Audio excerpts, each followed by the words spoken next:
Hey guys, what's up? It's Lizzie Jane, and you are tuning in to the Christmas Spectacular special. I have a dear friend of mine, Aaron. You all know him as Hairitage, joining me for today's conversation.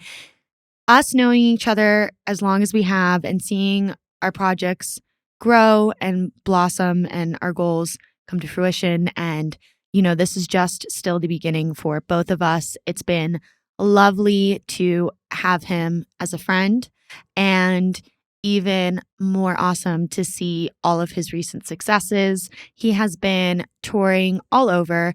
He has, for the last debatably 3 to 5 years, has had some of the biggest acts in dance music supporting his music and, rinsing out his tracks. I think everyone knows a good Hairitage track. He had the Gorillaz Feel Good remix, which took the internet by storm, drop this past year.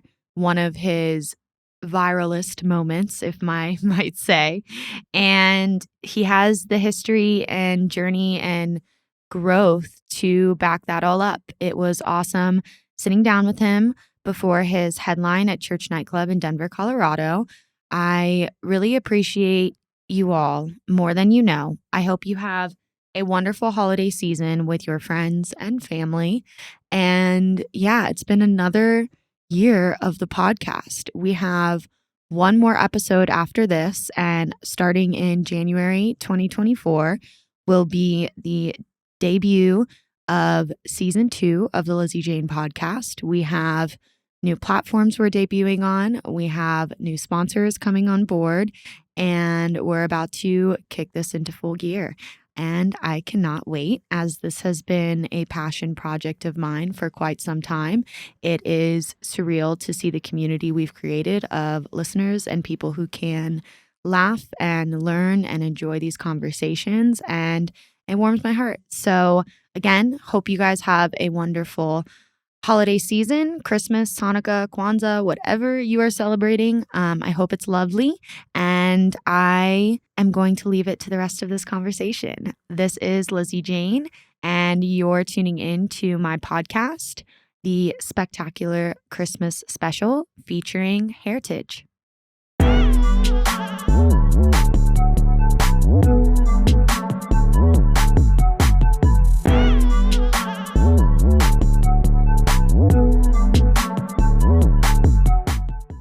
Hey guys, so lately I've seen a ton of larger shows I've been playing at that a lot of these festivals and venues are no longer allowing bags that are not clear.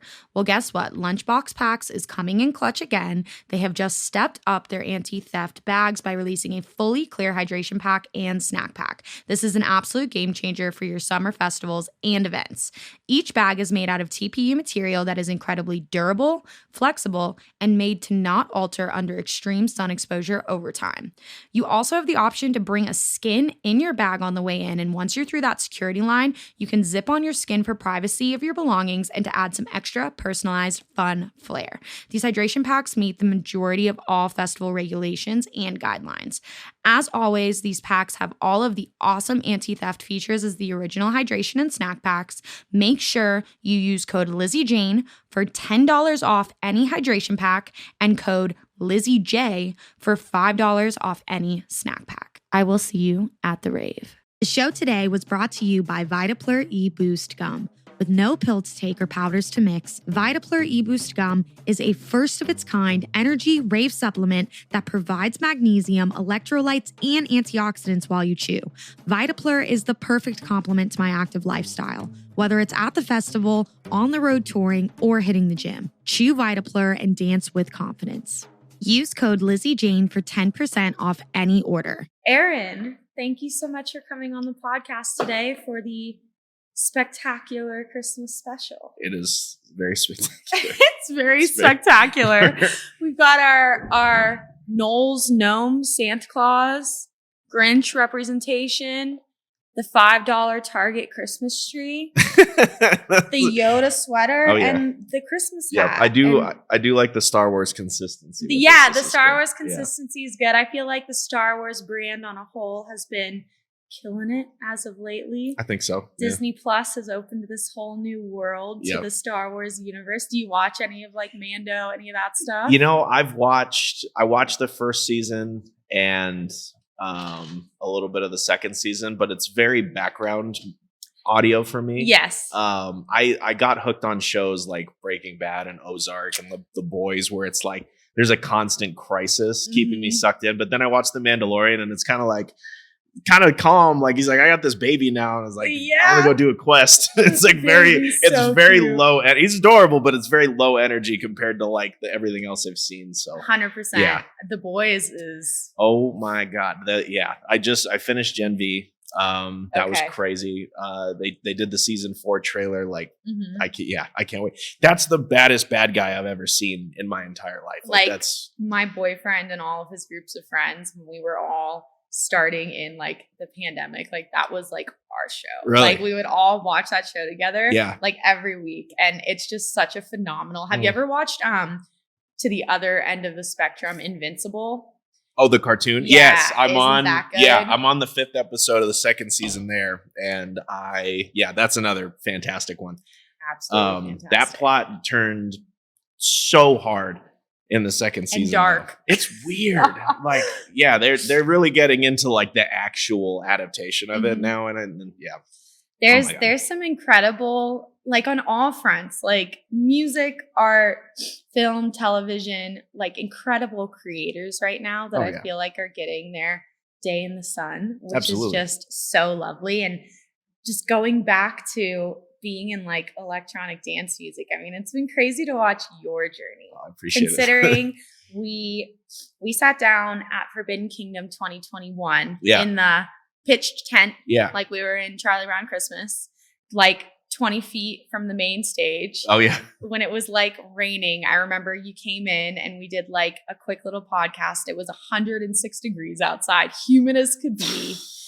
And I felt like coming out of the pandemic, you know, you had always had huge A-tier acts support your tracks, but like, you know, we've always had this conversation. There's such a difference between being the person who supplies these individuals tracks and being the person who can be on stage playing those tracks. Yeah. And I feel like between then and now, you've stepped into your own, and, you know, you're doing all these massive tours, and you're doing the stuff with Black Tiger and Sex Machine and the collab with DJ Diesel and, you know, the Gorillaz remix. I mean, it's wild, but it's all an accumulation of so many years of work. Definitely a lot of time just put into it and figuring out how to navigate this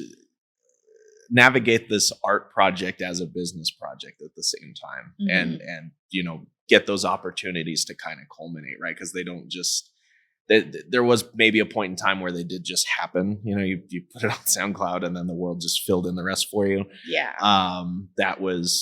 That was a long time ago, if it even existed at all. So, it's I appreciate that a lot. We have spent a bunch of time together. I mean, even before the podcast, we were doing, you know, boutique fests and Osteria, like fucking crazy. It goes way back. People thought I lived in Florida. The amount of times that I was just in Florida trying to figure. I was in Oregon the whole time, just buying ridiculous flights, trying to make everything work.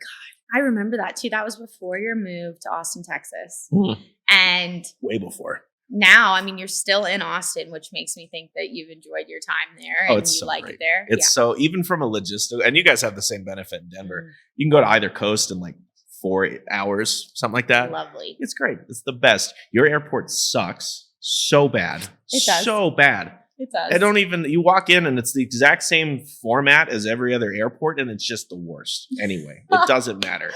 But what I love that's such a difference from any Florida airport besides maybe Miami is there's a million flights to one place every day. That is true. You really have a choice. And you really have like a backup plan. If anything does happen, and you know, with the holidays, you know, with like where all of these airlines are at right now, especially with like staffing and employees shit's going to happen. And like, you at least have that cushion. But on the other side, Denver is the most traveled airport in the United States, about 50,000 people a day. Is it the most? Yes. I thought it was Atlanta. No, it is the most. Who said Atlanta?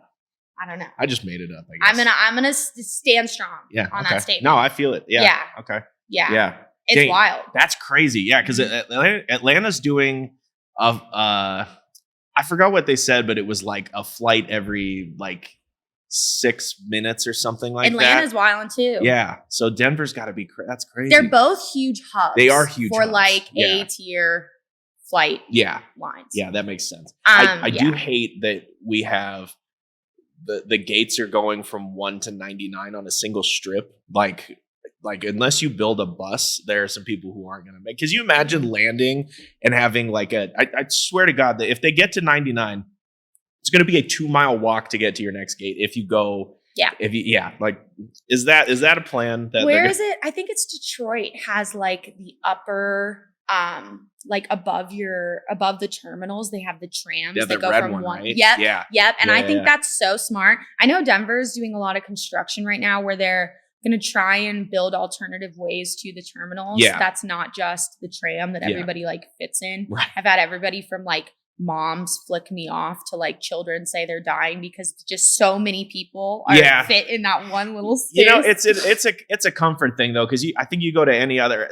I've just seen pictures from other countries, but like people cram and they got to get somewhere. You know what I mean? And it's like obviously value your space, but like adapt a little bit. We all got to go somewhere. Literally, you know? Yeah, we're all there for a reason, and especially going into the holidays, it's always bonkers. Do you travel for the holidays, or are you staying in Austin? So I'm traveling on Christmas Eve because I am a fucking genius. I think my round trip to Oregon is like $300. It would have been $1,000 if I did any other day, and I don't work, so it's like I can just go Christmas Eve. My brothers are going to be off work early. My parents will have work off completely. Mm-hmm. My mom's a teacher, so like she's on break. They can come and pick me up from the airport. Like it's fine, you know. And then I'll just spend that day, Christmas Day, and a couple days after there, and head out, and it'll be fun. Easy. And I bet you the airports are probably going to be empty because no one wants to fly on those days. Mm-hmm. The only thing I got to worry about is if they pull a flight because like they don't have enough people. Yeah, but you know, you'll be good. I think it'll be fine. Yeah. I traveled on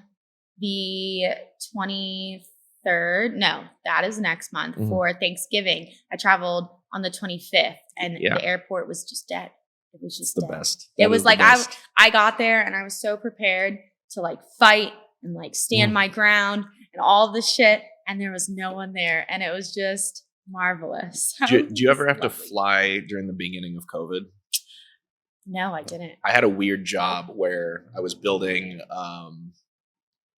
So it was like a medical exemption because I was building like medical equipment for like wellness centers and stuff like that. But it fell into a category where I could work, and I would get on a plane, I go through security, everybody's masks on. Like some people had 2 masks on. They had the face Remember shields. the things where they would come out and they'd be like the full on, like I'm going into like squat mode. Yeah. There were some people with like hazmat suits traveling, which I thought was crazy.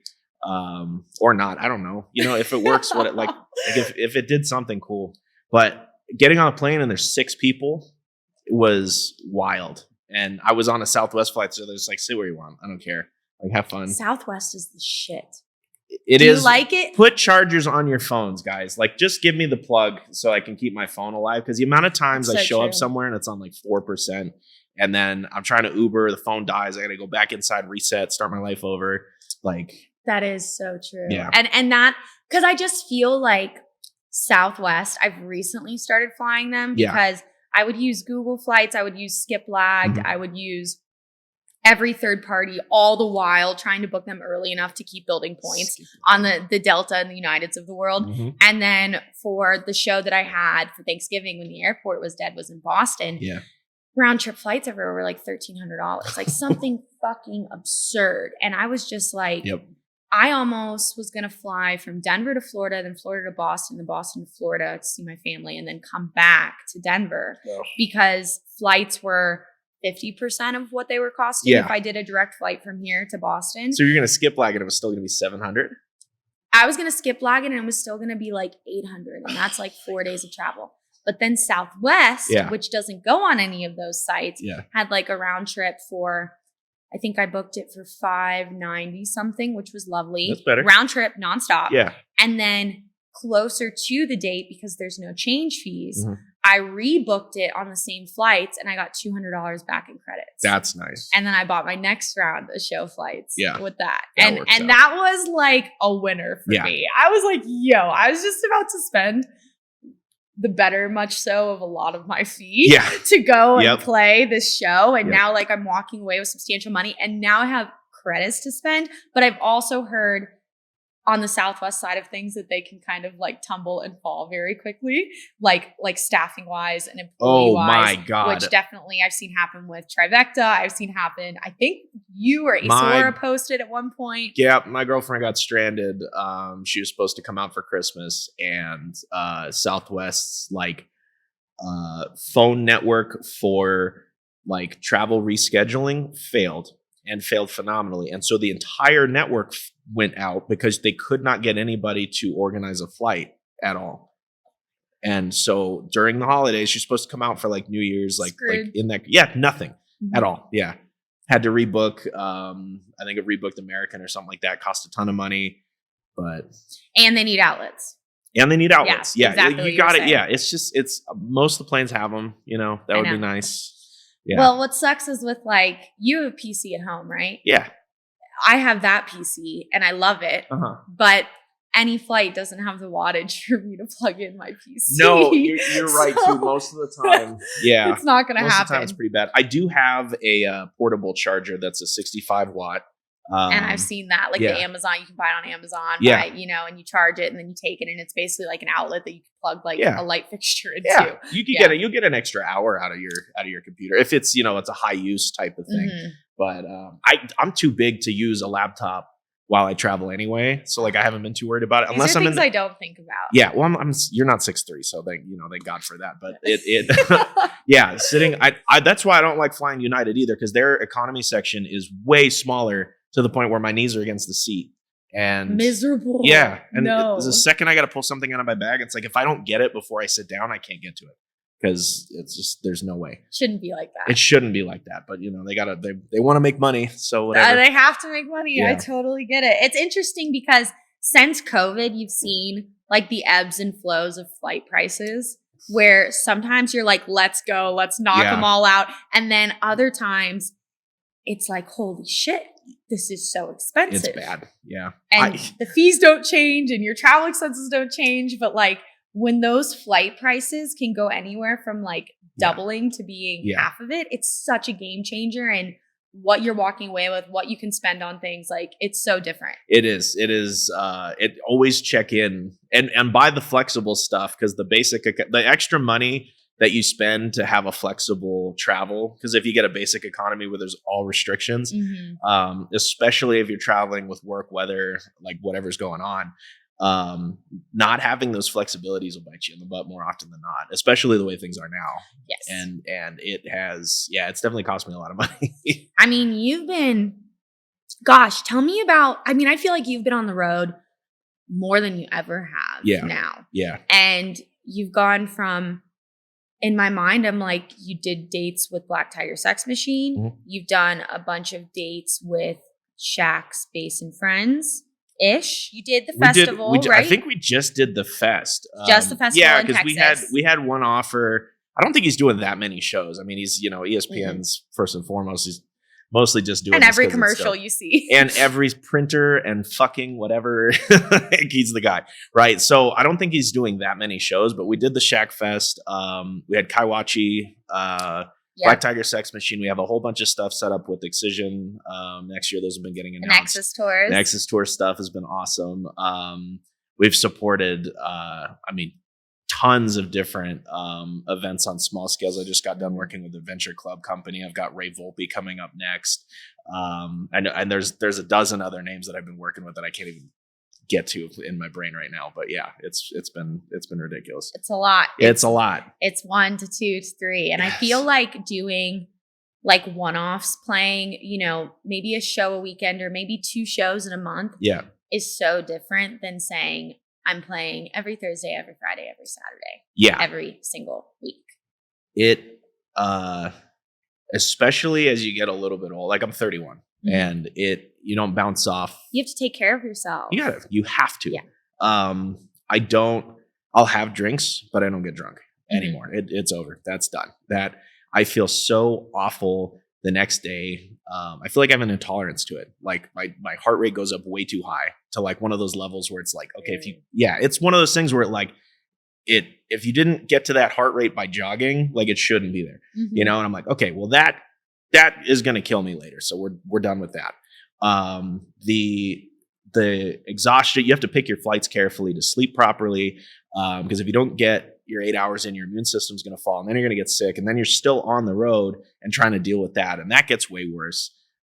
So it's a whole balancing act, but you don't get a day off of doing 3 days straight of shows. And then you take a day off and then you're fine. It's like, takes a little bit of time. And then by the time you feel better, it's like now your next week of shows is here. And so now that's your whole world for a little bit. And there's people who are built for it, but there's not a lot. It's finding different. What works for you too. You know, knowing the things that you need to be prioritizing, like sleep, like trying to eat well. You know, it's hard to say everywhere you go, you're going to get into the gym, because that's just not a reality. It's dumb. And the sleep and eating are the main two priorities. And then saying, okay, this is how far I can push myself. Right. And if I push myself any far past this, I'm going to regret it massively. 100%. I mean, we've seen tours get canceled by some of the biggest acts who are doing the most amazing things in their careers. And they're still saying like, I can't do this right now. Yeah. And that is a big enough sign that like, this is difficult, and trying to balance your life on top of, all of this stuff too. It is very hard to, be a spouse on the road, father, parent, any things like that, even a dog parent, you know what I mean? Like that gets way harder when you just disappear for a while. And, trying to manage things, you miss out on a lot of stuff sometimes too, because, these opportunities don't show up when they're convenient for you. So it could be a birthday party or a graduation or something. And it's like, it's like this, I've been trying to get this festival for 10 years. I have to do this, so there's a lot of sacrifices and things that happen. And it's always so important to be appreciative and acknowledge the significant other or the friends or the family in your life that get it, because they're not always going to get it. Yeah. And when those opportunities arise, it's just like, you have to try and understand where I'm at. I have to try and understand where you're at. Right. And we have to try and meet in the middle where it's not going to personally affect our relationship, but this is also what I've worked for my whole entire life. Exactly. It is something it's a hard balance. It is tough, because it's going against I won't call it the natural order of things, because I don't think it is a natural order of things. I think we're in a disgusting state of what it takes in order to live comfortably in the United States right now. But we're going against the grain, right? It's weird work, and it's weird timing, and it's a lot of effort, and it's a lot of unavailability as a result. But you couldn't have said it better, because it really is. And especially acknowledging, I think there's been a lot more transparent conversations about the undercard and like the up and coming act per se. Yeah. And, how they're compensated along their journey before they reach that threshold to cross that bridge to, okay, now I'm playing a show for 10 to 15K and money isn't a thing for me anymore. It's things where you don't have to think about the value of the dollar and how this is going to not only help, continue to build your project, but am I also making enough to not have a day job? And when is the right time to leave this day job? Right. There's so many different levels of financial stability in this journey before you get to a point and say, well, I'm taken care of forever now. Right. And if you even get there, that is such a small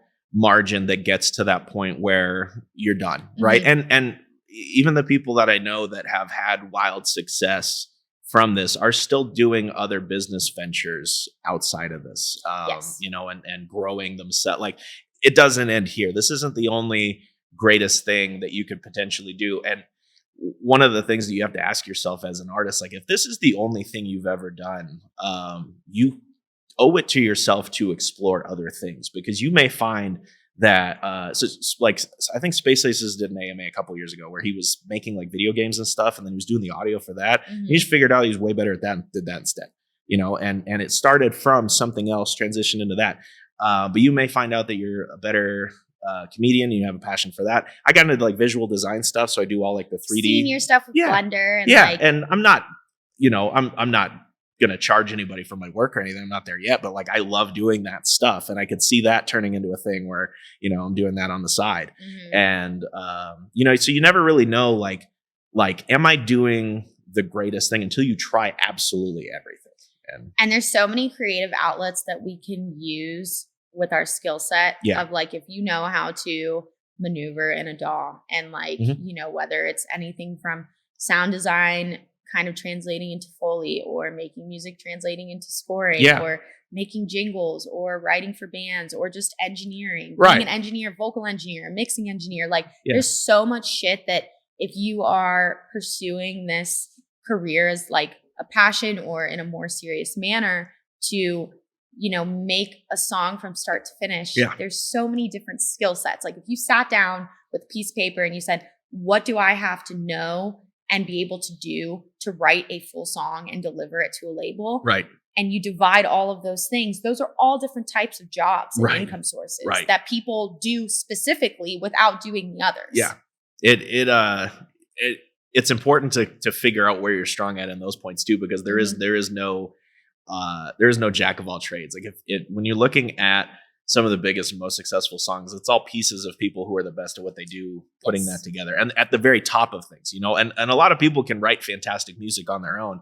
But a lot of those times, if you do I have those shortcomings, you know what I mean? Like there's things I hear in my productions where I'm like, okay, I need to develop, I have to take a lot more time to develop those parts of the song.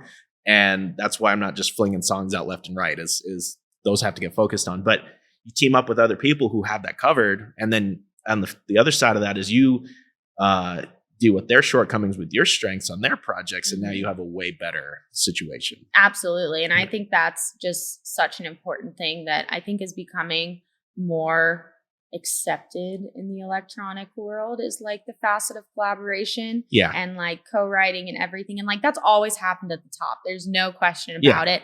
But like in the niches of dubstep world or the tech house world or this or that, I think as like an up and coming act, it was just such a stigma for a very long time that you have to be doing it all. It's important for you to know how to do it all, but that doesn't mean that you're going to be the best at doing it all. Right. And every time I work on, like I released collabs for a very long time, and now I'm kind of in like a solo era. Every time I've worked on a solo track where no one else has touched it, I'm like, man, I wish somebody could just focus on this right here. Right. Whether it's the mix of the basses or getting the sound in, phase plan or whatever, just be a little bit more tuned in. Like you can't be good at everything. And that's not to say that so many of our favorite artists, like, the Grizzlies of the world and this and that, write things all on their own. And they're still great pieces of art. They're still phenomenal records. Right. But the effort of collaboration, when you look at the back end of a Nightmare album or an Alice in Wonderland track and you see 10 to 15 names, like that's the reality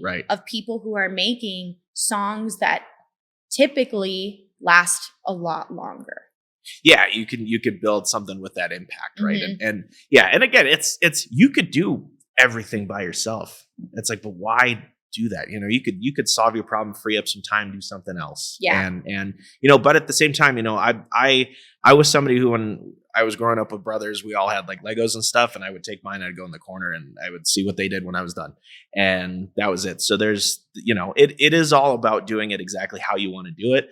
But it's kind of that business sense at the end of the day, is like, okay, is there an easier way to get this to be phenomenal so I can work on another part of my project? What do you feel like as people who look at you from an outsider within the community, a lot of people think you are like top tier, God tier producer, which I do like wholeheartedly believe, but like from your perspective, have you taken time to think about like what your strengths are when you go into a collaboration, like what you feel like you can confidently bring to a project versus certain things that you're like, I could be better at this, and maybe you may be better than this than I am. Right. I think I can come up with new and different grooves that it's the same thing but different, right? With me, I exist in the dubstep world, but I also exist with this trap sense, and I have some house that I've been doing, and nothing that I'm putting out lately, or that I'm putting together right now, I think totally falls into a particular category, but it just is, I'm trying to make them ultra satisfying moments that happen. And I really over focus on that exact lead up point to that first moment of sound that you hear in a drop where it gets everybody's attention. That is all I'm listening to. And I'm really good at getting that to be like this big, crazy thing. But then that's where the shortcomings happen, is like, you got to keep that interesting for 30 to 60 seconds. And you've got to lead up to it in the right way. And that's where it's like, okay, when I have a cool idea, I really have to sit down and take the time to get all of those parts together, because they don't come as easily. It's like the ebbs and flows of sound design and songwriting. Yeah. You know, it's the calls and the responses, but something that is, and you're right, you know, especially in a live setting, what's going to really smack somebody in the face, grab their attention, and not let them walk away. Because, you know, in the day and age of social media and TikTok and Reels and like that really like translates into our everyday lives. Like, I feel like a lot of people can't conceptually like focus for the whole time of the movie. Oh yeah. You know, like stuff like that where our attention spans have become so minimalized. It's what do you have to do and give to really grab their undivided attention. Yeah. We're in a different place than we were the last time we talked, for sure. I know. As far as how any of this works. Have you seen people getting frustrated? And I mean that in a way, like, I feel like I've seen people and other artists who have been around for a long time, you know, whether it's on Twitter, whether it's in Discord channels, or whether it's on podcasts, having really transparent conversations, and people who are like, you know, early to mid 30s who have been doing this for the better half of a decade, touring, building their project. And they're like, I just am not built to do what these agencies, these labels, these people are wanting for me to get my shit across. Yeah, I think it's an ever-changing environment, right? But that's the age we live in with everything. I mean, everything that we have has evolved so much from when we were like 9 years old to now, in terms of technology and how we all operate, right? And social media is kind of the big face of that transition, at least in the sense of how we market our projects. So there's a lot of people who are like, I don't want to do, myself included, I don't want to do, I'm looking at a Sick Kick poster right fucking now, speaking of this topic. I don't want to do this little song and dance and, you know, oh, look at my edit, like, come to my show, like, please, I'm starving. Like, fuck. I'm 31. I don't want to. And look, and I don't hate anybody that can pull it off, right? Because it's a skill set. It's a skill set. The levity guys like Joey Valence and Bray, I see them all the time. They're having so much fun on camera, and they're just doing like, they're doing the most. It is them through and through. I'm not that. And if you watch some of my videos, I'm doing that stuff sarcastically. And it's not because I hate anybody that's doing it or anything like that. It's just that is not who I am. So I have to get really creative as far as how I'm getting anybody's attention online, because it is all about the hook and getting to the point in the right amount of time for what you are giving them. You know, the Crank Dad's probably the biggest example out of our industry as far as like someone who's doing it the best. Long form content remixes. But it's not just about the fact that he did it in that style. He's nailing it, right? Because I've done the same sort of thing. They don't take off nearly as much, right? It's all about finding that way to do it and being very consistent about it and building your fan base up that way. And it is not for everybody, but at the same time, like, I don't have a choice in what I have to do in order to make these things work. So it is better mentally to look at it as an opportunity than a hurdle, you know, because you will stop doing it. And if you get entitled and you're like, well, I produced the coolest thing ever, and how come nobody cares about it? It's like, you have to reach an audience with anything that you're selling or promoting or anything like that in order for it to have an impact. So we got to figure that out. You got to solve the puzzle on your own, and you got to figure out a way to like it, you know, because I was watching some video about Blender tutorial stuff, and there was this get started, get good, and then get serious, right? And it was just getting started, doing it at all, opening, and relating it to music, opening up the DAW for the first time, putting some drums in there and just getting to that. Getting good is, okay, we're getting some talent built up because we're doing this over and over again. And what happens then is you have your favorite and least favorite parts of production. Ergo, coming up with a hook is the coolest thing ever. Mixing it down is the worst. And I want to die every time. Then there's the get serious, which is, okay, if you're really trying to do something to the nth degree and make that your world, you have to get good at or be able to do the things that you don't want to do and do them a lot, because there is no getting around that if you want to have this sort of thing. And, you know, nobody owes, you know, the easy way out for anybody is in terms of how this all works. Everybody's trying to put out the best possible stuff. So like, this is just the environment that we're in, and that's the expectation, and that's how you do it. So, you know, social media just happens to be one part of that we're never going to get rid of. And it is only going to take over our lives more, and the end is near. Yeah. So yeah.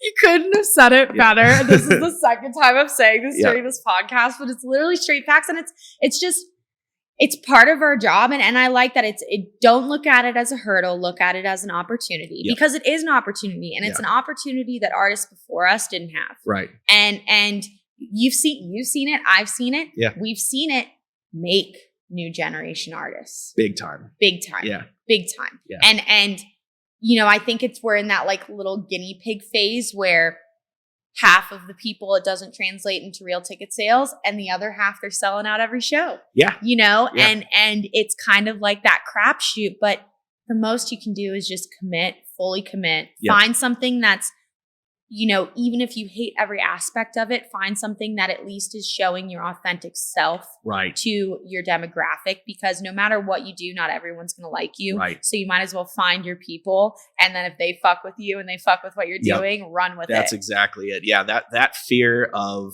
rejection or disapproval is something you got to just throw away. It's such a fear. People I don't know if it's a girl thing, because it's like such a thing for me, but it's a big thing, like taking those like comments or outer voices or somebody telling you what you should be doing or how you should be mixing or how you should be sounding, and saying, fuck you all.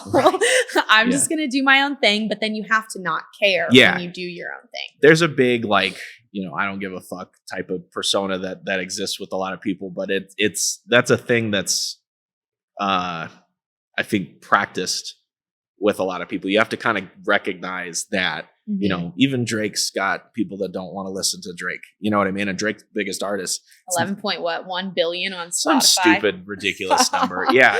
And it's like, at the end of the day, like, if somebody is going to hate a project as like busy and gigantic as that, like, someone could just as easily hate what we're doing in our fucking basements by ourselves. You know, it's like, it doesn't matter, because at the end of the day, you build up a fan base that does love you. That's what matters. You know what I mean? And that's going to be your community. And people don't go out of their way to go and find stuff and hate on it. It's with the social media stuff that the only time that I've gotten like legitimate hate from people is like when my content ends up getting shoved in their face because the algorithm, like something goes viral and it starts just throwing it to everybody. And you know, call them normal people, for lack of a better term. Normal people go and see my work show up, like my dubstep adaptation of stuff, and they're like, what the fuck is this? Sure, that wasn't for you, Dolores. Like, please, go back to your cooking videos or fucking whatever you're using this app for, and leave it alone. But you know, you can't stop people from being mean like that, but you can just kind of recognize, like, it is not for everyone. Definitely. I got asked it when I quit my job at Wells Fargo to move to Texas. The VP of my department was like this big serious dude, and he was like, show us the music that you're and I'm like, with a Wells Fargo, we're having like a going away party for me, and I straight up looked him in the face and I was like, I'm not doing that, because it's not and none of you will appreciate it, none of you will look at me the same, and it's going to be a weird, awkward conversation, because like you don't recognize what I'm trying to do. And that's fine, but I am going to nip this in the bud now. You're not listening to it. It's fine. It's things I show my mom, because my mom doesn't get it, but she loves that I'm doing something fun. You know what I mean? And that's it. Yes. And she works out to the music, but like, you know, it's not for everybody, and you know, it's fine. It is. And I feel like all music besides the top 5% our niche music, genres. Like there's some weird ass dope music out there. Yeah. Like everything from like Nordic, like orchestral bands. I watched the Game Awards last night and it was so good, so pristine. They had great live performers, from some of, the games that were when Alan Walker, like all of those guys. Yeah.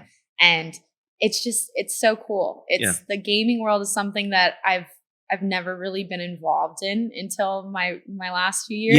Yeah. It's a very cool space. Yeah. Because you were doing like the Foley with Blizzard and stuff like that. Yep. And it's a very like, I just did a podcast with Tori Letzler and she's Tiny Cat. So she's but her like before she started the Electronic Alias, she's worked with Hans Zimmer. She just did a bunch of stuff in the new Assassin's Creed. Oh, that's cool. She's done like stuff in like Superman or Batman vs Superman, like American Horror Story. Wow. Like like just wild shit that like nobody fucking knows about.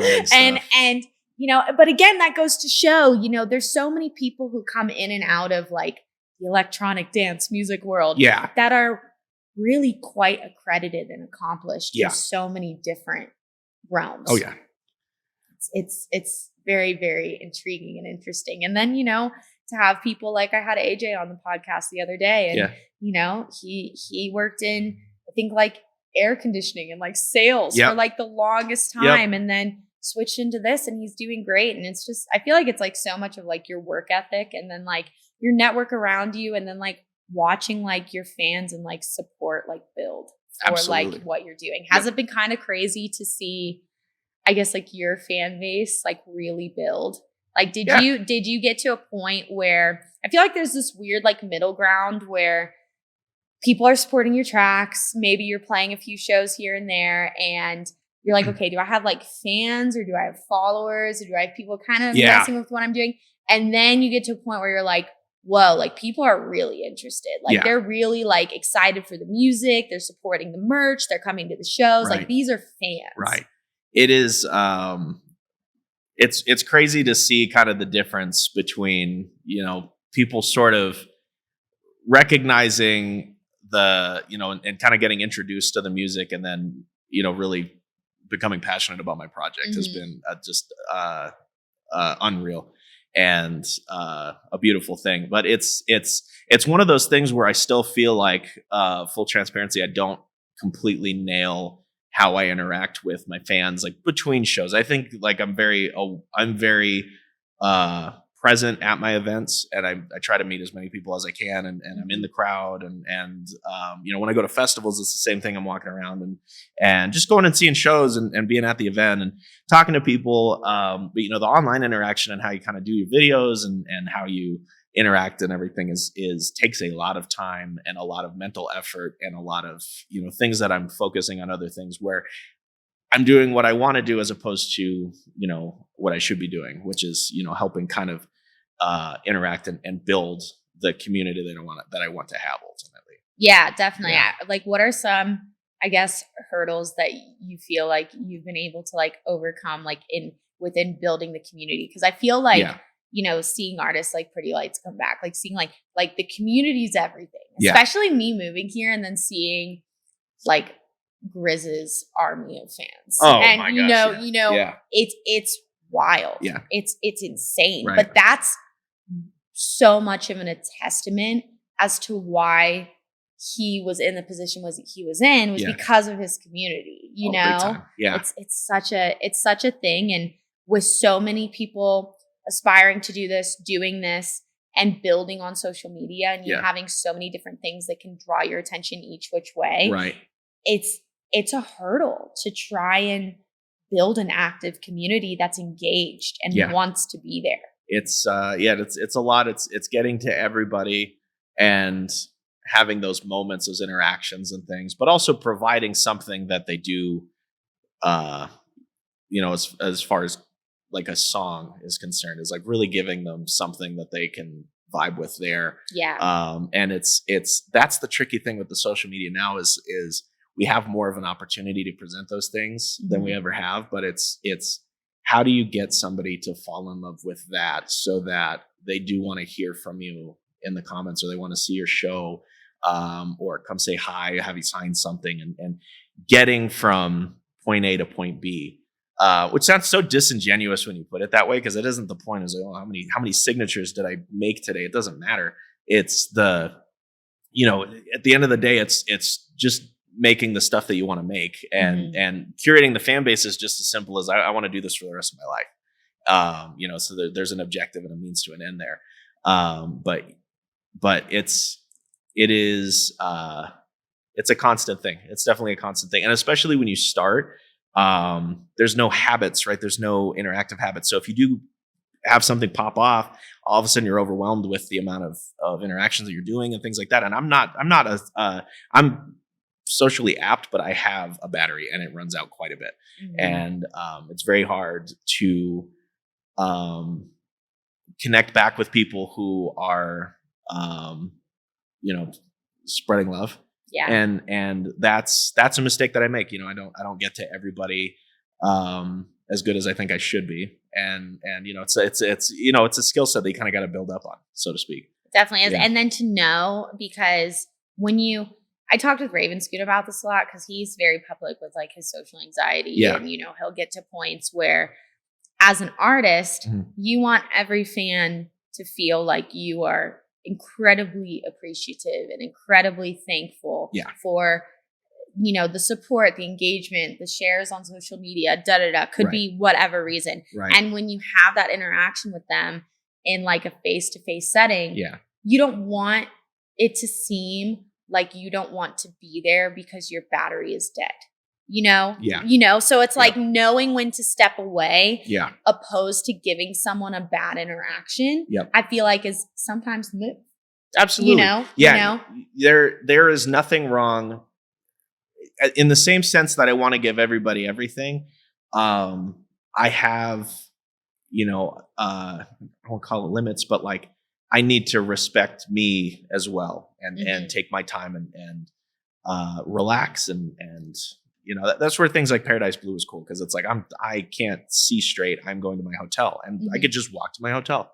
And then I can get back out there and hang out, have a good time, hanging out, seeing everybody at the industry there, meeting fans. But yeah, having an understanding of yourself and what kind of who you are is big on how you're able to interact with other people just as a whole. It's a weird thing to be kind of interacting from this standpoint, as opposed to like a speakeasy, for example. It's very different environments and things like that, and making sure that you're there. SHAQ's good at that. Really? SHAQ's cool. Yeah, it's a lot like meeting the president in a sense that like you kind of get your handshake. Like everyone's trying to see SHAQ, right? But like you kind of always get your moment, and it feels really good to get that from somebody like that. And it's SHAQ. It's SHAQ. It's like holy shit. Like you're immediately overwhelmed by the size of the guy. And but he's so there and into this whole thing and into what everybody's doing, and he's got it down because he's been doing it for so long. I mean, you know what I'm saying? It's like rinse and repeat. This isn't even the coolest thing he's ever done. You know what I mean? Like he's the Hall of Fame. Yeah, like it's why. I mean, to that, how was your experience working with SHAQ? Like how has your experience been receiving so much support from him, not only during his sets, but from his team? You've done a show here and there. A lot of people, I think, associate you very closely with that kind of team. Just because he's been very vocal and his team's been very vocal on a lot of platforms as to, whether it's you or Crank Dad or Cello, like you guys are making fucking great music. And, for somebody like Marcel, where watched him work for so long, like he's someone who's so deserving of those mentions where it's just like, hey, like sometimes you just need that extra boost, that extra push of someone like SHAQ to be like, yo, pay attention. His platform is undeniably gigantic, right? And he's able to bring new eyes into something that there's a whole audience connected to him that I would never reach on my own. And, and again, a lot of those people are not going to be into that, but they're also going to be, if they're into SHAQ, they're into it. And so by extension, they're being shown, here's the people I fuck with, right? And it meant a lot that him and his whole team went the extra mile to like make all of that possible. And it was a fantastic thing at the end. And and it still continues to help. It obviously they're going to be doing more shows. I hop up there on occasion and play out the song and do that whole thing. But yeah, I mean, between just the new interactions as a result, it was a great way to help put me on the map, because there was a lot of those song reviewer, the reaction TikToks and stuff where I wasn't reaching those audiences yet. And once SHAQ's name was on it, it was like, okay, well, now we're checking this out. And then those people are going, wait, what? Like, who's Hairitage here? What's going on? And so it was definitely a big thing. Took a very long time, to get all those pieces together, but it was a big project on their end too. So it definitely was worth the wait. Hopefully as listeners, right? But definitely for me and the opportunities that got me. So it's wild. Yeah. It's so exciting. It's good times. Yeah. Good times. Good people too. I've said his whole team just seems like so like genuinely interested in being around like hardworking, decent individuals. Oh yeah. Well, it's all the grind, right? It's I talked to Brian Beati the most out of that whole project. Okay. That's my dude. And he was someone who really like knows the industry and the underground and everything like that, and was a big influence. I mean, it's like he's the guy who's going to say, all right, this is cool. You need to check this out. And that is so important in any project, is having the guy that's like the this is it. Cashmere's talked about that a little bit. When you hear something and it's the one. Even if they don't touch anything on a project, right? Yeah. They're like, that's it. And or like a Rick Rubin, right? Rick Rubin's just sitting in the room, and he's such an interesting man. It's wild. I saw that 60 Minutes interview, and I was like, what the fuck is going? Is that all we needed to be doing? It's like, I was like sitting here learning all these technical projects, and then only for Rick Rubin to be like, that's not it. I'm like, okay. I'm in the middle of reading his book right now. That's actually, I think, anybody should read, because you can take away good little things. All of those clips are going around from that interview right now, and it's just such an interesting thing, and it's such a thing that in the world of like electronic dance music, especially because I sit here and Dylan sits here, and it's like we've known about you forever. Like when I started making music, whether it was because of Mig or because it was somebody with Excision was playing out your track, or, you got all of that huge support like 4 or 5 years ago on like the Never Say Die EP, or 3-4 years ago, and DJ Snake support, like all of that, and all of the people cued into the industry knew about you, but it's like reaching over that line to get to the consumers, which is like the hardest part. Like what you said about like the track reaction TikTok people, and the people get, tens of thousands of fucking views on that shit, which is wild to me. Yeah. But for lack of that explanation,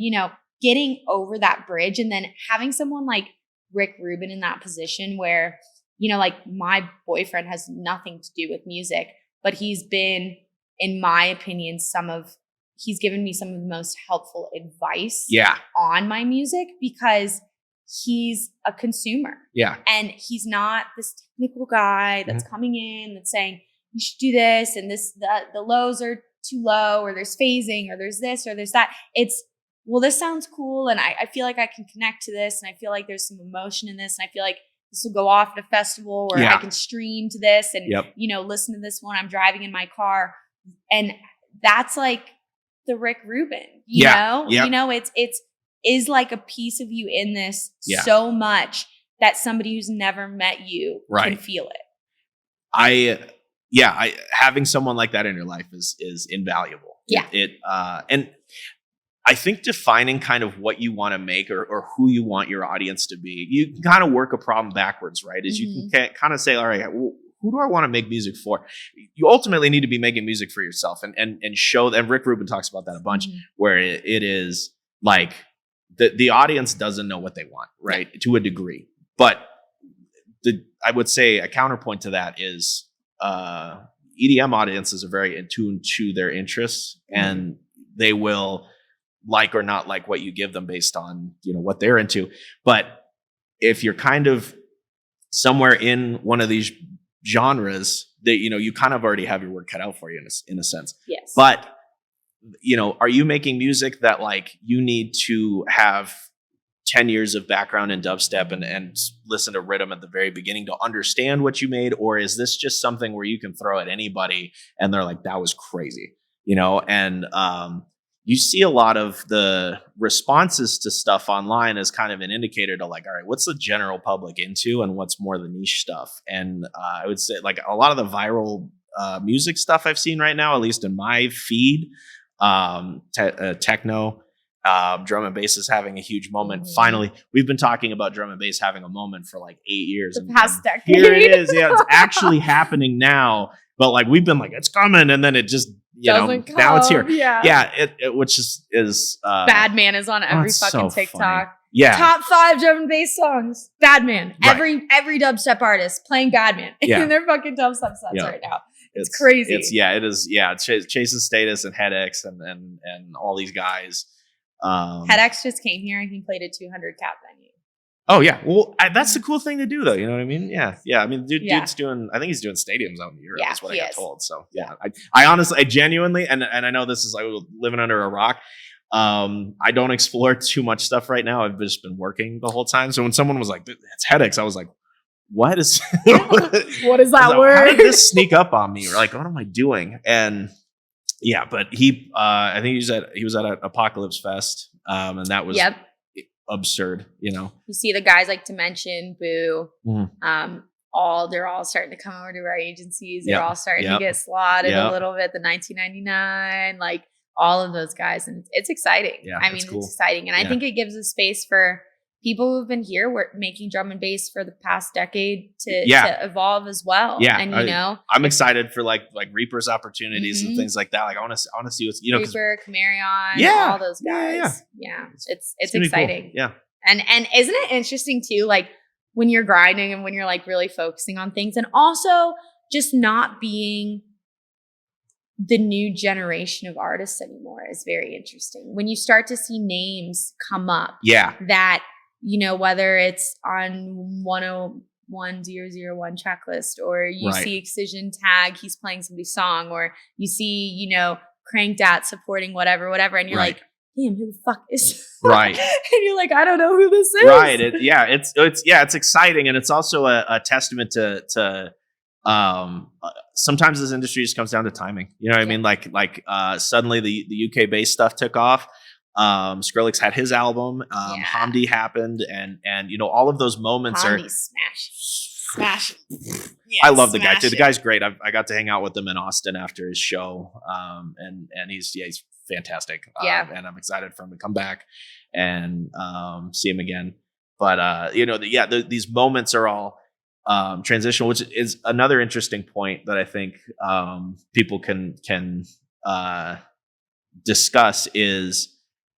If you're chasing these trends as they're happening, you're always going to be in second place. So if you kind of work on your thing, it may not have its moment in the sun at all, but if you kind of take the risk on, working on what you do want to make, that is going to be the best possible work that you can put together because you're going to like it the most. And two, you have to like what you're making. You got to like what you're making. Yeah. If you listen, if you hate what you're doing, in music, you can make a lot more money doing what you hate somewhere else. Like, there's so true. And you could go be an engineer and just learn how to do that and make so much more money and have more freedom. And then you can just spend your money on cool stuff that makes you tolerate life a lot more, and that's a great way to live is focusing on your abilities as opposed to, because not everything is going to be follow your dreams and everything's magically, you're not owed anything, 3% of NCAA athletes. We talked about this on the last one too. And I'll say it again. 3% of athletes go from college professional to professional. And I know that's not the right way to word it, but not everybody gets there that worked every single day on it. It may happen, it may not, but you got to at least give it a shot, right? Yeah. Have a backup plan. I always recommend having a backup plan. I could go back into refrigeration if this all falls apart. If this all ended tomorrow, we go back into COVID lockdowns, or like, I just suddenly can't travel or something, I can go do that. I'll be all right. Yeah. I can figure it out. But that gives me the opportunity to take risks in figuring this thing out and, seeing how big I can get this to go and live the rest of my life after that. It's a nice cushion to have. And it didn't take a lot of time to figure out. And I have it for the rest of my life. A lot of people say, you got to be all in, don't have the back plan. I don't agree with that. I'm right there with you where it's like, take a risk. And it's not necessarily like, you got to be doing this at the same time, but like I think financial security is like the worst stress that somebody can have. Yeah. And I've been out of it and in it and out of it and in it multiple times through this endeavor. Sucks. And having a skill set, whether it is anything to do with audio engineering or not, that has nothing to do with EDM or DJing or pursuing a passion and, performing. Right. Like, it's not a bad thing to have in your back pocket. 100%. Some formal training and understanding can put you into an opportunity. Because that's the thing with sports isn't the greatest example for music, right? Because you're either on the team or you aren't. But music isn't necessarily like that, because there is, like, you've got Ableton running this podcast right now. There's a million applications for that outside of doing this. And have he put me on. Now we have AI that makes our clips for us, and and it's how, like, it's cutting it for you. It's cutting it for us. What the fuck? Yeah, I used to spend the better half of 2 days out of the week editing my podcast, making clips, making everything, and now I process my podcast in 4K. I give it the YouTube link. Yeah. We set templates. We say 60-second clips. Yeah. I put in keywords that we want them to find. Okay. And it makes about 20 clips for me that are way better and look way more attractive and appealing on a social media algorithm front. That's crazy. Than I ever could have made. These are ours, right? Yes. These aren't just for display. Yes. No. Okay. See, isn't that wild? It is wild. And even in like the music end of it,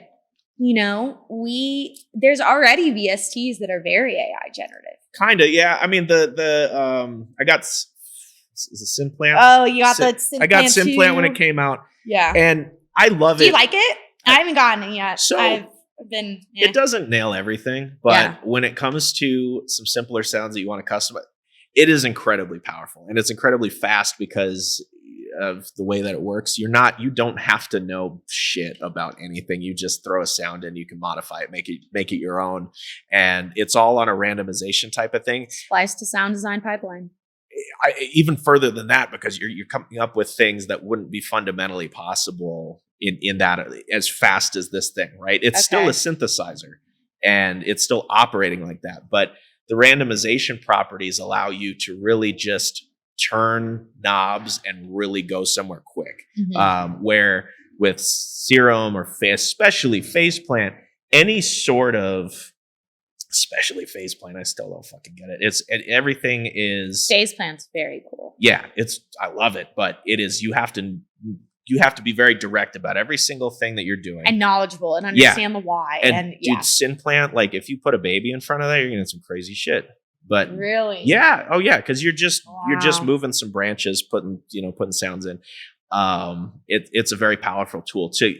The main thing I use it for is like throw one sound in and then get 20 out of it, and you find those ones that are like really nuts. Yeah, and the things that you wouldn't have been able to. It like I said, it's not coming up necessarily with things that you never would have been able to do somewhere else, but it's a lot faster.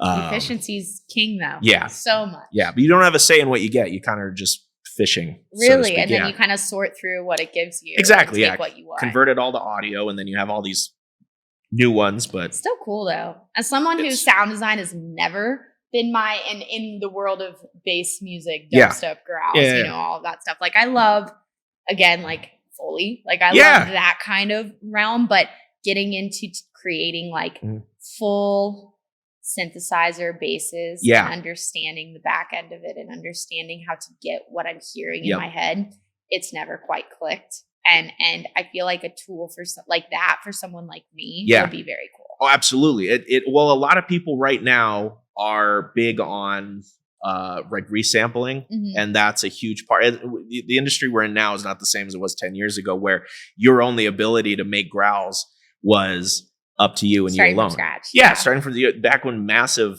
and you know, a lot of the guys producing music back then, there was no tutorials on anything other than like a basic filter instruction. Fun Case, Virtual Riot, all those guys making their drums from scratch. The only reason I know how to make any sort of dubstep bases is I was able to reverse engineer the Virtual Riot stuff to learn what all of this was, because there wasn't a lot at that time anywhere, you know, to figure this stuff out, and it really garnered a new era for a lot of people. You know, it for the longest time, that was like the top selling stuff on Splice, was just those presets and those samples and things like that. But now you're at a point where post-processing is a major factor, and you can turn a sound that already exists into a whole new thing. And you don't necessarily need to understand how to get that sound to start, but you need to know how to manipulate it. And that today, I think, is more valuable than knowing how to get those raw sounds out of a synthesizer, because it's a lot of needless trial and error to come up with a sound that somebody else probably already did. That being said, 99% of my hooks and leads and basses and stuff like that are still synths, you know, because I enjoy that process. But as a result, you know, the character of those synths and what I'm able to do to that is relative to my sound. And that is something that is a constraint that I've put on, that I'm not really picking the result. I'm picking the process, and then it's giving me what I sound like. And that is ultimately, I would say, one of the only ways to really come up with your own sound is to do that experimentation, find what you like to do, and just do that a bunch, and you kind of get what you get. Because again, if you hate, like, I hate making dubstep sound, like growls and stuff. I fucking hate it. And that's why 40 Cal was like one of the last ones that I've done like that. And it's because I just don't enjoy banging my head against the wall to try and figure these out the way that these other guys are crushing it. And you know, these other artists are so ahead with these things that I don't enjoy trying to, like, I feel like I'm constantly playing catch up, where my strengths fall in creating a certain groove with some simpler sounds. And the UK based stuff, some of these sounds are not the most unique things, but they're so fucking satisfying when they come in, you know, that you end up having an incredible song that's not based on, like, you know, these absolutely insane designs and stuff. There's always a place for all of those things in different places. It's not about what is and isn't better, or like what's hot right now, what isn't, whatever. It doesn't matter. I think it's just more about, you know, enjoying what you're doing while you're putting stuff together. And, you know, it's okay to make some of that stuff a little easier if, you know, going the extra mile and doing everything from scratch and stuff like that is like overwhelming and too much. Like, take a step back. We're in a different place. Tools are there for a reason, you 100%. Know. They're there, and I say that all the time. It's just like, hey, you don't have to reinvent the wheel. If you want to, by all means, go and do it your way, but you don't have to. And taking that time that you would spend reinventing the wheel, that in all honesty, most consumers couldn't even tell the difference on, you know, it's your time could be better spent elsewhere in the DAW. And I think, I mean, even listening to, let's talk about your Gorilla remix. Oh yeah. Which again, I think, was that like one of your biggest viral kind of moments throughout a song to I would date? say the biggest. It's a little difficult to measure because of we obviously don't have it on Spotify. It's just a SoundCloud thing. But if we're talking support, by and like, just everybody played that out, and I'm so grateful that everybody did, because it turned into a whole moment for me. It's been a massive opportunity. Didn't see it coming at all, but you've made so many bootlegs and remixes throughout your time that have been dope, that, like, you know, you've seen people support, but you know, I don't know whether it was John Summit or someone else, or, you know, it set this bell off. It started with Peekaboo. Yeah. It set this bell off that was like, everyone just had to have it. And it's a very interesting thing when you don't know the rhyme or reason as to why something pops off. And that just goes to more of, you just have to make as much as you can and throw it at the wall and see what sticks. And the nice thing with the social media platform we have now is if you can present it in a way that you can keep someone's attention, you may find out that it's their new favorite thing. And in the sense of the Gorillaz remix, I think a big part of why that gained a lot of traction is because I was able to put those support videos and like some of my own studio clips up, and they were very, very well received. And I can't tell if the success of that song had to do with those videos popping off, or if it's just because of the amount of supports or anything like that. It just ended up being a thing. But it trying it out online, I would guess was a big part of, you know, getting it to those audiences, and then they just were very receptive to that. Yeah. And maybe we're coming back into this remix era that we had 10 years ago. That's how I feel. But it's not the SoundCloud era this time. It's the TikTok era. It is. You know? Yeah. They get it, you know, they get it through their SoundCloud, and you know, if they're lucky, they can get it cleared for Spotify. But it is TikTok that's like the first step to that. The first step. You know, we used to, I mean, before I was in this and I was 16 at pool parties, you know, you put on the Flume's SoundCloud remixes, the Louis the Child SoundCloud remixes, and those remixes made their whole fucking career. Yeah. You know, a lot of them. You would have a remix that would blow up, that would take someone from international artist to someone you've never seen in the States, right, to Flume. Right. You know? Yeah.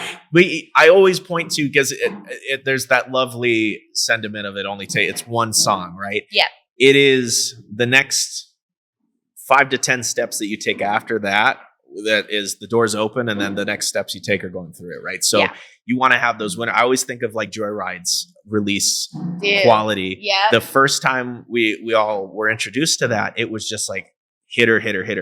And it was so prolific that developed, you know, the sensation that was him, right? And Flume was the same way. He had the Disclosure remix, and then he had his Tennis Court, and he had his originals that were happening between that. And all of those things led to Flume being the scale that it was. But it wasn't just the one.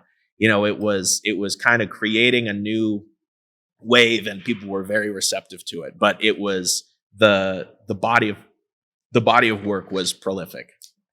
Yeah. And it's not that every song's perfect. You know, I mean, like the Beatles have some crap songs. Beatles have a lot of crap songs, and their drummer doesn't know how to play drums. Like, it was a whole thing. And they still are the Beatles, right? Because there are those songs that exist that like make them who they are, and define what that was. Fully define them. You know, despite all the fucking nonsense that associates with that project. You know, gigantic. So it's things that I think about all the time, because I feel like you learn so much in like your first project. Yeah. And we see, like, in this day and age, you see a lot of people have side projects, and you see a lot of people, they either go through a full rebrand, like the Peekaboo example, where, you know, he was making this trappy kind of stuff, and then rebrand with the eyes, the hide and seek, got the support from Wakan, and it was like, that was history, total blow up. But it was such a change in what he had been doing previous to that moment. I think about it all the time, because it's just, you learn so much, and and it's not like, oh, you make so many mistakes. And I think in anything that you do, you're going to have those learning moments and those mistakes growing moments. Right. But the way that branding and social media presence and all of that stuff plays so much into how quickly a project can really blow up and receive support is wild. But there's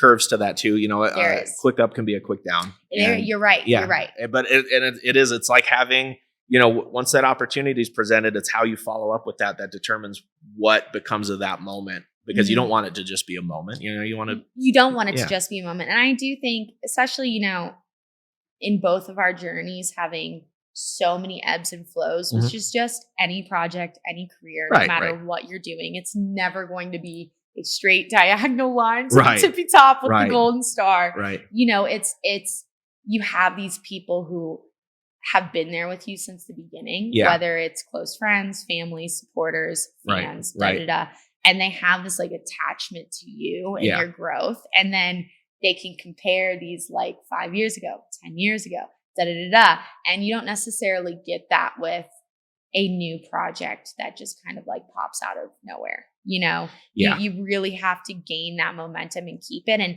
just in the time that you and I have been doing this, we've seen a lot of people come and go. We've seen a lot of people rise and fall. it's hard when it's like someone who you consider a friend or someone, and it's just, but that shit just happens. And it's tough. It is tough. And sometimes when you get like everything presented to you on a golden platter, that doesn't mean that 2 years from now it's still going to be there on that golden platter. Right. You may, I've blown opportunities. Like this is not a perfect project. And I'll be the first to admit that I'm not on top of, most of the elements of my project. And it's, the results that I've gotten have been phenomenal. And I'm very grateful for that, but I always, and maybe this is imposter syndrome. I don't know.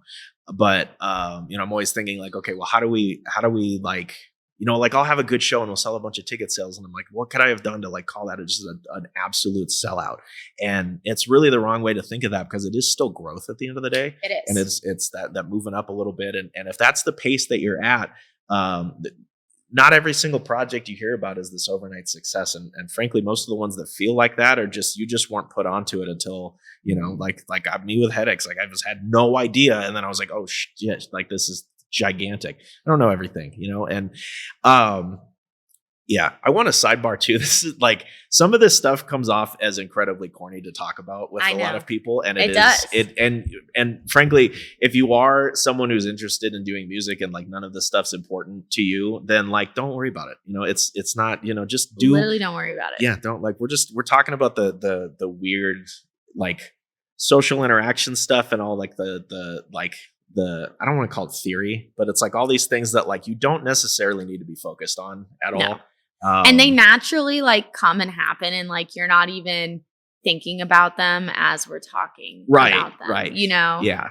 I don't want to say it trivializes, but this is an art form at the end of the day. And we're, the business side of things is an inevitability if you were trying to do it at this level. Well, and I wish that all I was talking to you about was music. Yeah. I wish that the reality of all of this, and still to this day, the most important part will always be the music. Because you or I or anyone from John Summit to Cello would not be doing what we're doing without creating an art form. Yeah. However, the first two sentences you said when you sat down was, after I had said, the growth and everything is, this is a business and it's a weird ebb and flow of what accompanies and moves alongside the music for you to make this a successful business for yourself. Definitely. Yeah. It's very interesting. Yeah. And maybe it's a testament to like how the focus has shifted because before when we were talking about this stuff, I was still trying to figure out, what Hairitage was. Mm-hmm. And I think that, now that I've kind of determined a sound and determined a visual element to the project and tighten those things up. Now the interesting part to me is like this discovery of how being an artist has shifted. The expectations have changed. The workload is different. It's in a lot of cases heavier. And maybe it's just because like all of that stuff is still relatively new that's like the point of discussion, like the learning curve. And it's from the time that CDs went to streaming. I mean, I can't imagine artists during that time when they lost the real capability to make legitimate money off of their music. And now you have the world of streaming, which, was very normalized when we came into this for the most part. Right. And, now we only kind of focus on those vinyl moments or those maybe a CD moment, but it's for the fans. It's a unique aspect for the fans. It's not, this is how we're selling our main music. Priority, and this is kind of that next ebb and shift and flow with social media and even TikTok was the hardest for me. I think, I don't know if it was because I felt it doesn't like make me feel old and like it does a little bit, but it's just like it came out really during this other crazy shift of the pandemic where a lot of us were getting our first kind of like, here's a bone of momentum. Here's a bone of momentum. Right. And I like that we have an opportunity to reach an audience that we wouldn't have been able to get to before. Like it's a nice new marketing platform there.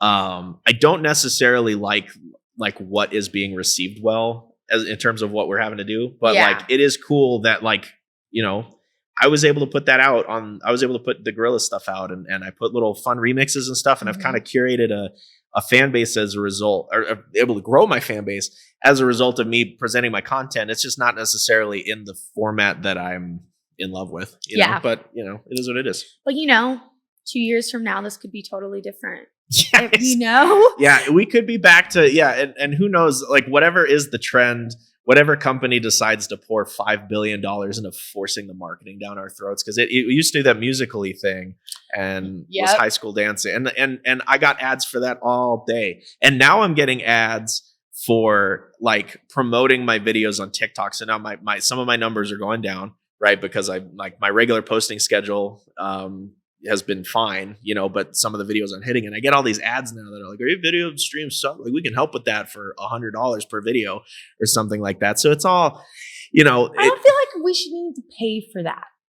I don't. I get hard. it. It sucks, because it's like you are investing into yourself, right? If you do it properly, and it's reaching. It's the whole Spotify argument. You know, I could pay today for fucking 1 million streams for $500, $1,000 on a song. It's the whole Spotify thing where I could pay $500, get 1 million fake botted streams, or I could go and I could do a promo package and I could pay $5,000 and I could maybe get on New Music Friday or Dubstep on or this or that. But it's like, are those really translating into fans versus doing something more like grassroots organic, saying I have a budget, making sure it's reaching the right people. Right. And then is that a justified, you know, argument to you're investing in yourself and your project? Yeah, you got to be smart about where the money's going, because there are things that and those will work if you put an insane amount of money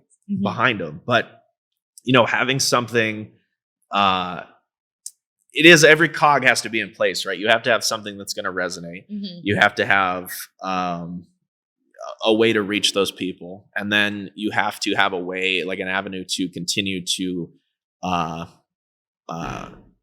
work with the fans that you have and communicate and build that community on top of all those other things still growing, right? So when you have that nice little cycle, that's where you see these growths happen. And sometimes it's, you know, sometimes it's only a couple thousand followers a year. Sometimes it's a couple thousand in a week because of something happens, right? But yeah, having all those pieces in place is good. But I think in terms of platforms growing, they coming and going, and I don't know, we're going through this with Netflix, right? Where like the prices are going up, the river is drying up. And when that happens, an opportunity for another company to come in and make a new platform that has a better way of doing things. And in that particular moment of launch, it is a gold mine. Get in on it the day that it starts, because even if it doesn't pop off, if the content that you've created is probably usable back on your older platforms. And if something does become the new norm, the best time to do it is right away. That was my biggest regret. And yeah, and it's like, dude, I could have had, I suck at that stuff, but like I looked at it and I was like, the USA is gonna ban this shit, bro. I was dude, this isn't even gonna last here. Why am I gonna waste my time on this? And then you just saw it and it just kept growing. And now, you know, all of my friends, younger brothers and sisters, they're not on Facebook, they're not on Instagram, they're on TikTok. Coming up in the future, do you have anything you would like to tease for us that you're very excited for? I know you're joining Excision on the Nexus dates, which are exciting. We have those dates. More like bootleg stuff is happening. Okay. For sure. Exciting. Yeah. Oh yeah. Yeah. There's been remixes that I've been playing out lately that have been fantastic. And we'll be rolling those out. There will be some announcements. It'll be kind of quick. We're not doing what we did with the Gorillas. We were trying to get that cleared for months and ended up not being official. But we're doing it the right way this time. So yeah, just some stuff like that. And Exciting. yeah, I think everything else I either can't talk about it. It's already been announced, or it's those things. I think Lovely. that's exactly you're what it is. pushing and moving and grooving and touring, and Yeah. I'm very excited that a lot of the stuff has come to fruition, and you're doing it. Absolutely, you're doing I it. appreciate you so much. It was lovely to talk to you. Yeah, you as well. Thank you so I hope much. you have a good holiday season. Yeah, you too. Thanks for All right. tuning in, guys. Yeah, thanks so much. Bye.